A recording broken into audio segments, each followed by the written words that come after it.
7:49 en la mañana nos acompaña de manera presencial acá en los estudios de Radio Pichincha Andrés Altamirano. Él es, como les decíamos, coordinador de la Fundación Ciudadanía y Desarrollo, que permanentemente nos alimenta con información muy valiosa, y en estos días, hace un par de días específicamente, publicaron en sus redes sociales, en su página web, un informe que da cuenta de lo crítica de la situación en cuanto tiene que ver con la ejecución presupuestaria del primer semestre del 2025, y del déficit también, que es persistente, ¿no? El primer semestre del 2025 dibuja un panorama fiscal desafiante para Ecuador, marcado por un déficit en el presupuesto general del Estado que supera los 1.700 millones de dólares y una preocupante subejecución de recursos, especialmente en inversión pública, que alcanza niveles históricamente bajos. ¿En qué condiciones se encuentra actualmente la ejecución del presupuesto, Andrés? Bienvenido, buenos días. Buenos días, Alexis. Un cordial saludo a todos los radioescuchas de Radio Pichincha. Es un placer estar acompañándoles el día de hoy. Según datos obtenidos del Ministerio de Economía y Finanzas, se ha ejecutado el 47% del presupuesto general del Estado. ¿Qué es esto del presupuesto general del Estado? Es una planificación que hace el Estado de los ingresos y gastos que tendrá durante un año. ¿Cuáles son las alertas fiscales que nosotros hemos identificado en esta ejecución presupuestaria? Es lo que tú comentas, Alexis. Existe un déficit presupuestario que ha alcanzado los 1.700 millones de dólares. Esto nos quiere decir que los gastos han superado los ingresos del Estado y por lo cual tenemos un déficit. Esto se explica debido a que en la ejecución presupuestaria los ingresos se han mantenido iguales a los que están comparados con el mismo periodo del 2024, ascendiendo a 11.250 millones alrededor. Pregunto ahí, perdón que interrumpa, Andrés, porque me parece que es súper coyuntural y pertinente también. Yo imagino que este análisis, esta investigación y este estudio que ustedes publican, me vas a decir, cerramos tal fecha, la fecha del corte fue esta. Ahí ustedes, por ejemplo, preveían la caída estrepitosa de la producción petrolera y estas pérdidas de más o menos 500 millones de dólares, porque yo me imagino que ahí el déficit ya no va a ser de 1.700 millones. Sí. La información está a corte hasta junio, es decir, el primer semestre del 2025. Yeah. La caída precipitosa de lo que tú hablas, justamente del cierre de los oleoductos, se encuentra en julio. Entonces vamos a tener un impacto en el cual la brecha déficit presupuestaria podrá incrementarse de lo que queda del resto del año. Entonces es pertinente también tener en cuenta, y lo vamos a hablar más adelante, cómo será la búsqueda de ingresos y de financiamiento y si esto será suficiente para cubrir las necesidades y el déficit presupuestario de lo que va a quedar del 2025. Porque por ahí tenemos un anuncio del FMI de un desembolso de 600 millones, ¿no? Sí. El Estado ecuatoriano está buscando dinero. Necesita mayores ingresos y necesita más líneas de financiamiento. No obstante, en este primer semestre vemos que los ingresos se han mantenido, pero los gastos han crecido en un 16%. ¿Pero gastos en qué, Andrés? Porque la gente ahí se va a preguntar. Las carreteras están en muy mal estado, los hospitales no tienen medicinas, hay una nueva alerta de los pacientes renales, de que las clínicas les están diciendo, el Estado no nos cubre las deudas, no les podemos seguir dando diálisis. Preocupación en salud, las escuelas de igual manera se caen a pedazos, lo de la seguridad creo que está a la vista de todo el mundo. ¿En qué está invirtiendo el gobierno que no le alcanza la plata? Aquí hay que distinguir dos cosas bastante claras. Dentro del presupuesto general del Estado tenemos una cifra que es positiva del 47% de ejecución. No obstante, la gran deuda que tenemos aquí es la parte de inversión. Como tú comentas, esta inversión ha quedado rezagada en temas, por ejemplo, de energía, en temas de educación y de salud. Entonces, aparte de esta alerta fiscal que tenemos del déficit presupuestario, algo que debería preocuparnos es la baja ejecución de la inversión de la función ejecutiva. Vamos a ir revisando parte del estudio, Andrés. ¿Qué instituciones son las que reflejan la más baja ejecución, como para que nuestros amigos que nos ven y nos escuchan vayan también entendiendo por qué el país está enfrentando la situación actual, ¿no? Algo relevante que tú mencionas es que nosotros podemos englobar por diferentes tipos de sectores al presupuesto general del Estado. Entonces, una de las funciones que se encuentra dentro de este presupuesto es la ejecutiva. Lo que va del semestre, el primer semestre del 2025, la ejecución ha sido solo del 16% del presupuesto de inversión. Es decir, que se ha ejecutado alrededor de 520 millones de los 3.200 millones que se tenía planificado. Esto, una de las razones es que el Estado no tiene dinero, y hay que recordar que la inversión en infraestructura y la inversión en capital se financia con ingresos no permanentes. Entonces, ¿cómo se financian estos ingresos no permanentes? Es con la venta de petróleo, la venta de activos, o con préstamos que nos otorgan desde multilaterales o desde bilaterales, disculpen. Entonces, en este primer semestre, los ingresos no permanentes no han podido financiar la obra pública. Dentro de los ministerios que vemos que existe una baja ejecución, hay entidades clave. Por ejemplo, el Ministerio de Energía y Minas ha ejecutado de su presupuesto de inversión solo el 5%. ¿Sí? Esto significa 267 millones de dólares. Claro, nosotros hemos evidenciado que no ha logrado ejecutar. Y gran parte de la ejecución presupuestaria de este ministerio nos hace recordar que esta brecha puede afectar a lo que tenemos el fantasma del 2024 de los apagones. Recordemos que la energía es la que ilumina nuestros hogares y es el motor de la economía ecuatoriana. Entonces, vemos con bastante preocupación acerca de esta brecha en lo que es inversión en el Ministerio de Energías y Minas, y también con preocupación todo lo que son los contratos que hemos visto que se han terminado unilateralmente con lo que es Progen y lo que es Austral. A ver, Andrés, ahí, por ejemplo, creo que vale también la pena analizar esto último que señala usted. Entre los ministerios con más baja ejecución presupuestaria, nos dice Andrés, y claro, es muy coyuntural por lo que veníamos comentando hace un momento del informe de Contraloría, por los apagones que vivimos el año pasado, por lo que podríamos empezar a vivir ya mismo en la época del estiaje. El Ministerio de Energía y Minas presenta una ejecución del 5.98%, que corresponde a 267 millones. Pregunto, Andrés, ahí, en esos 267 millones, ¿se incluyen los 100 millones del caso Progen? Estos contratos de Progen y Austral fueron contratados en el año 2024, entonces corresponderían al ejercicio del año pasado. O sea, además es una mala inversión.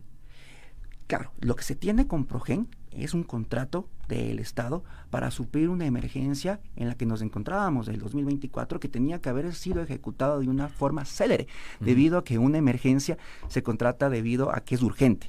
Si tenemos retrasos en un proceso de emergencia en el cual ya no vivimos, entonces, claro, ahí existe una ineficiencia en el proceso de contratación y mucho más, en este caso, una terminación unilateral.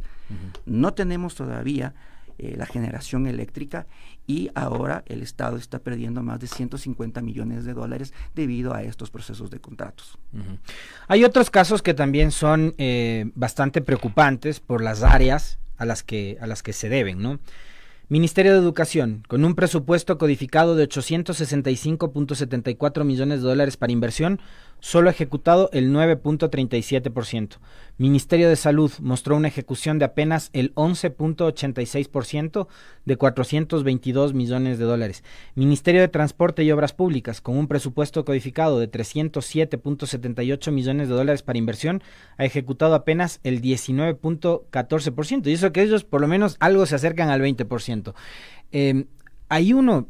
Repito, Andrés, viendo por fuera, sin analizar tan técnicamente esto, pero un ciudadano puede encontrar en estas cifras de explicación a lo que está pasando actualmente en el país, es decir, el mal estado de las vías, el mal estado de las escuelas, la falta de medicinas en los hospitales, la falta de atención médica para los pacientes renales, etcétera. Claro que sí, Alexis.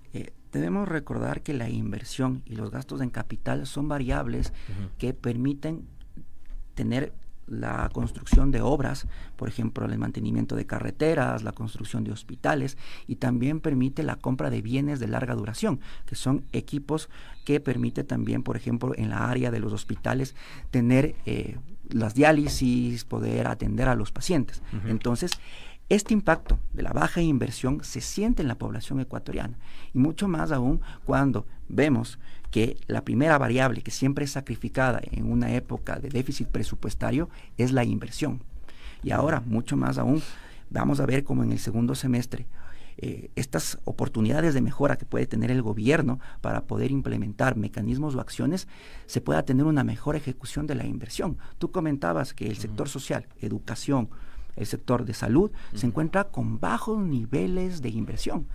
Y también si vemos las cifras del Ministerio del Interior, recordando que el Ecuador es el segundo país con más violencia en el mundo, con registros de 100 sacados, vemos que la ejecución del Ministerio del Interior en general de su presupuesto ha sido del 18%.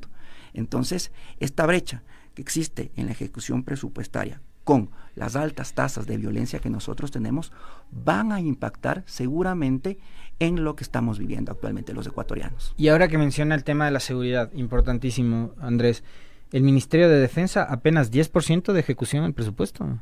¿Cómo entendemos eso? O sea, yo trato ahí, a ver, más allá de las cifras, de que me ayude a entender cómo el país, viviendo la ola de inseguridad que vive, la ola de violencia que vive, tiene unos ministerios encargados justamente de manejar y de operar todo lo relacionado con la violencia y la inseguridad, y no ejecuta los presupuestos más allá del pago de salarios a policías y militares. Aquí tenemos varias causas que pueden ser probables. Una de esas son los procesos de contratación. Muchos de los servidores públicos tienen miedo a firmar los procesos y administrar contratos. Entonces, eso retrasa, por ejemplo, lo que es temas de procesos contractuales. Otro tema es también la falta de financiamiento que tiene el Estado. Tenemos un déficit de más de 1.600 millones de dólares y también tenemos una falta de pago a proveedores, cuentas por pagar que ascienden también a los 1.600 millones de dólares. Entonces, ¿cómo se entiende esto? Es que existe déficit, falta de dinero, los ingresos no permanentes no han podido financiar lo que son los egresos no permanentes.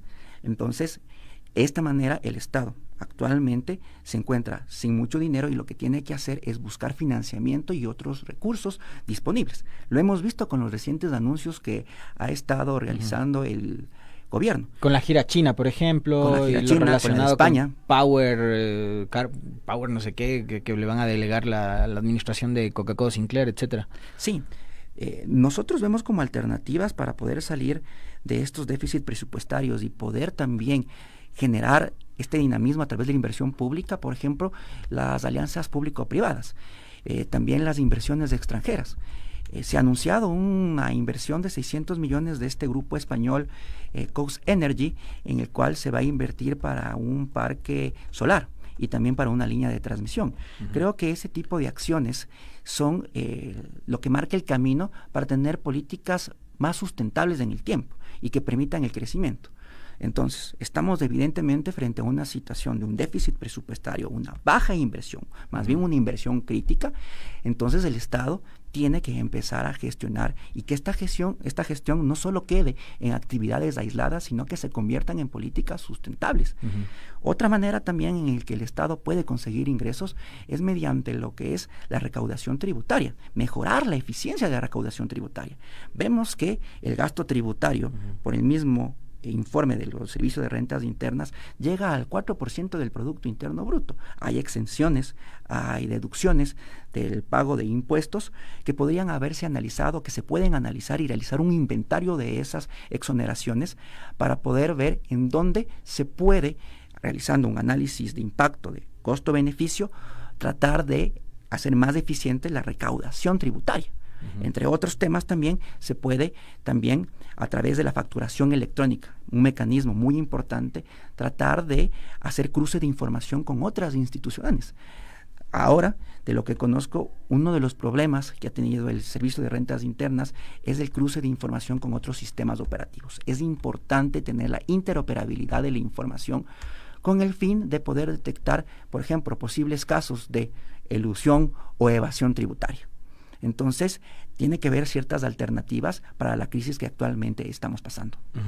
Ustedes en el documento que publican, estimado Andrés, señalan, digamos, algunos créditos de los que se beneficiaría el Estado, uno de esos del BID por 400 millones, otro del Fondo Monetario Internacional de 1.000 millones,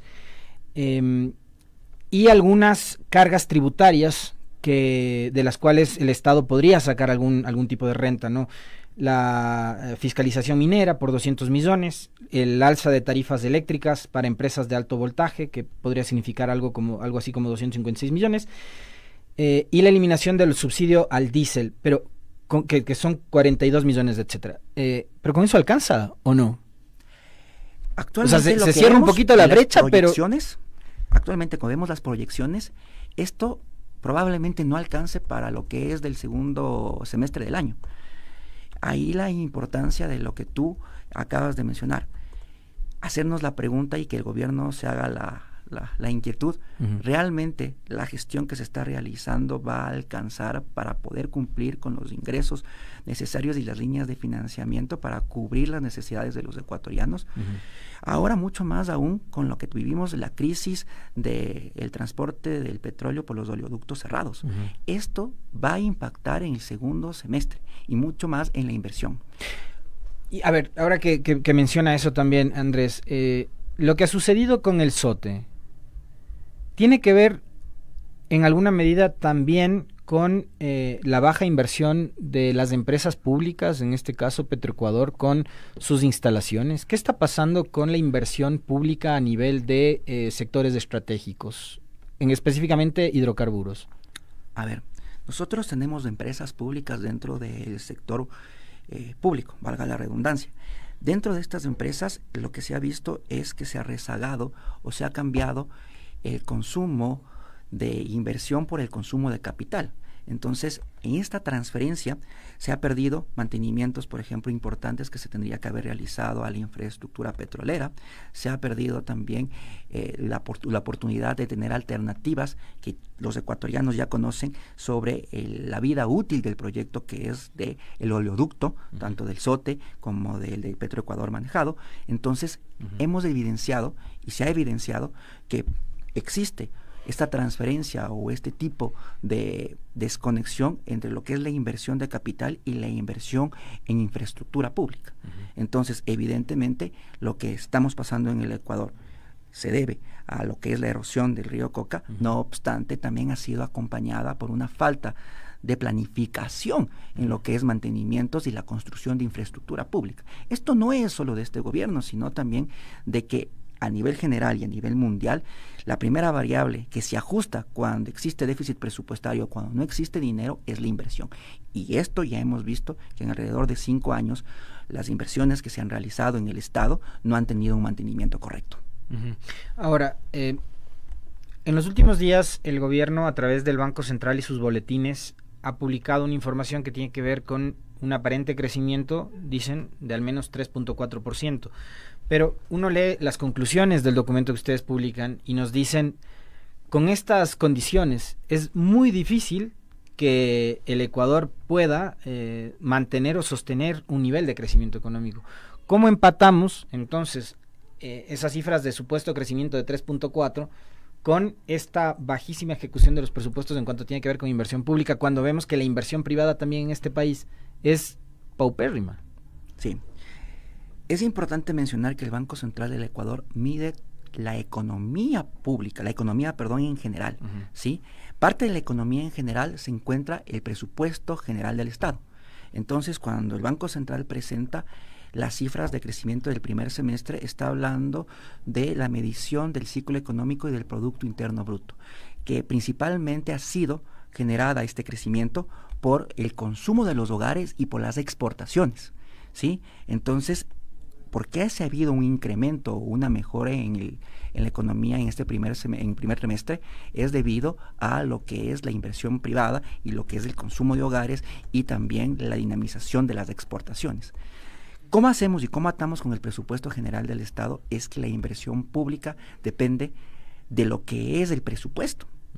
Y si vemos ahora que la dinamización que ha dicho el presidente se va a realizar por la parte de la inversión pública y comparamos con las cifras que hemos sacado en el informe, determinamos que al menos en este primer semestre, de acuerdo a las declaraciones presidenciales, no se ha visto esa reactivación económica por parte de la inversión pública, debido a que ha estado rezagada.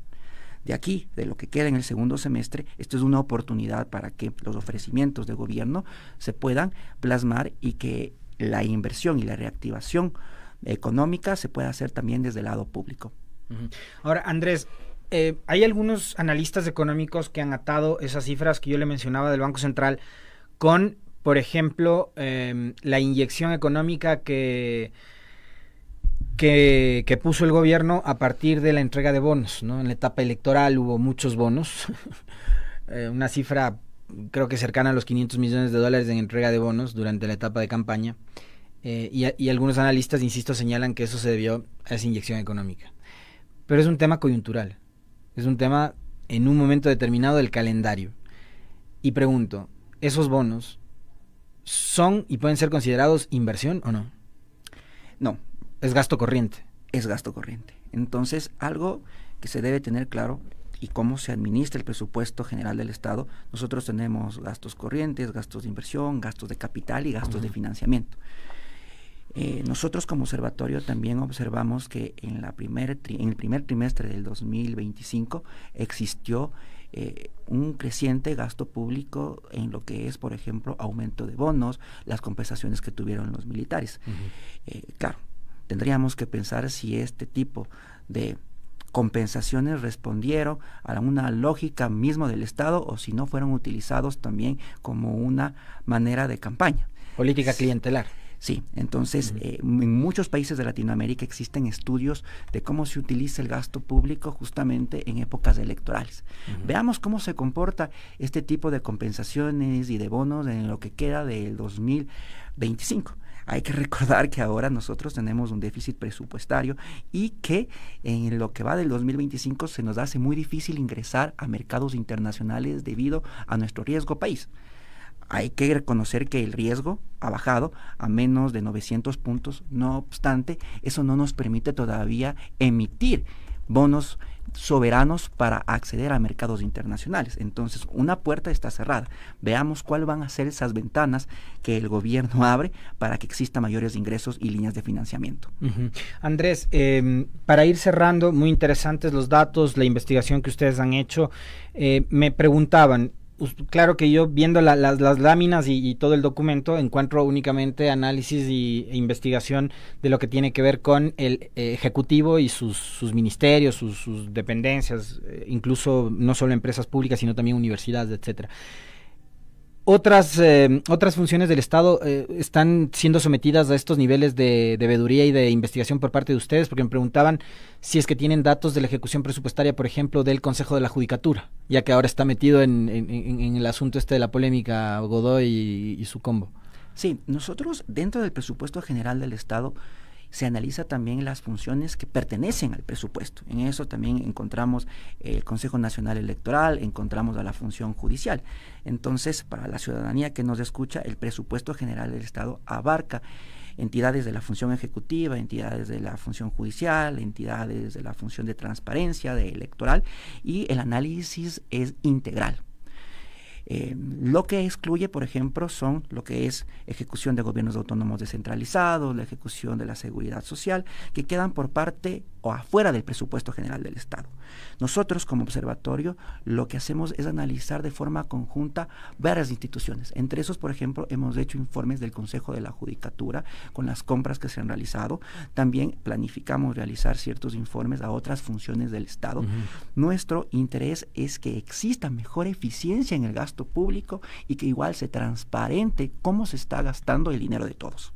Ahora, siempre, digamos, cuando uno revisa estas cifras, Andrés, piensa en que previamente debió existir un trabajo de planificación y todavía existe, aunque no a los niveles en los que se la diseñó, se la pensó y se la estructuró, una Secretaría de Planificación.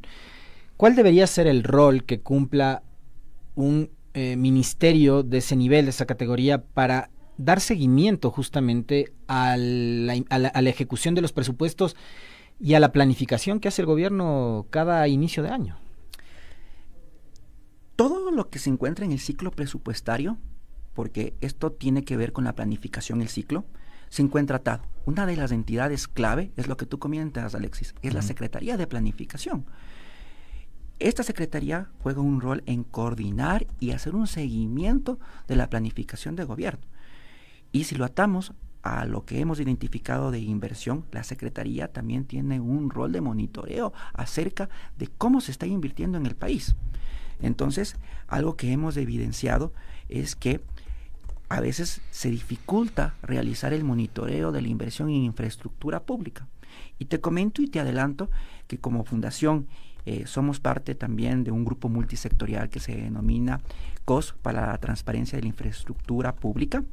Se va a lanzar una plataforma digital en la cual se va a tener los datos e información de las obras públicas realizadas en el Ecuador y que va a permitir también gestionar cómo se están realizando estas obras. Entonces, la pertinencia ahí de la Secretaría de Planificación es que adopte modelos internacionales, plataformas digitales que permitan hacer seguimiento a las inversiones y a la obra en la infraestructura pública. Y de ahí depara de que, bien con iniciativas de la sociedad civil, bien iniciativas del sector público, se aproveche la información y a través de los datos se pueda recomendar y tener acciones, medidas, acciones con datos verificados para poder mejorar la política pública y la eficiencia del gasto. Muy bien, le queremos agradecer a Andrés Altamirano, que ha estado hoy con nosotros conversando sobre la crítica situación de la ejecución presupuestaria en el país. Andrés es coordinador de la Fundación Ciudadanía y Desarrollo y ellos en esta semana publicaron un informe muy interesante que refleja datos que nos dejan, claro, preocupados por el bajo nivel de ejecución presupuestaria, también por el déficit que va a sufrir un descalabro también con la baja producción petrolera, que ya está empezando también a generar algunos efectos. Ayer en horas de la noche veía noticias que daban cuenta del desabastecimiento en algunas distribuidoras de combustible en la ciudad de Quito. No sé qué tan crítica se vuelva la situación en las próximas horas, también para los consumidores con respecto de aquello, pero que lo importante de estas cifras, de alguna manera, nos ayuda a entender a los ecuatorianos que lo que ocurre con el mal estado de las vías, con la situación energética, con la situación de la caída de la producción petrolera, con el abandono de las escuelas, de los colegios, de las universidades, de los hospitales públicos, tiene que ver justamente con que no se están ejecutando los presupuestos y tiene que ver también con un Estado que está buscando desesperadamente de dónde sacar dinero y que está permanentemente asistiendo a la deuda con los multilaterales, con el FMI, con el BID, con el Banco Mundial, etcétera, con los chinos que fueron tan cuestionados en algún momento y ahora estamos nuevamente volviendo con el rabo entre las piernas a golpear la puerta de China para pedir plata, porque aparentemente eso es lo que no hay, ¿no? Así que le agradecemos a Andrés Altamirano de la Fundación Ciudadanía y Desarrollo por haber aceptado esta invitación.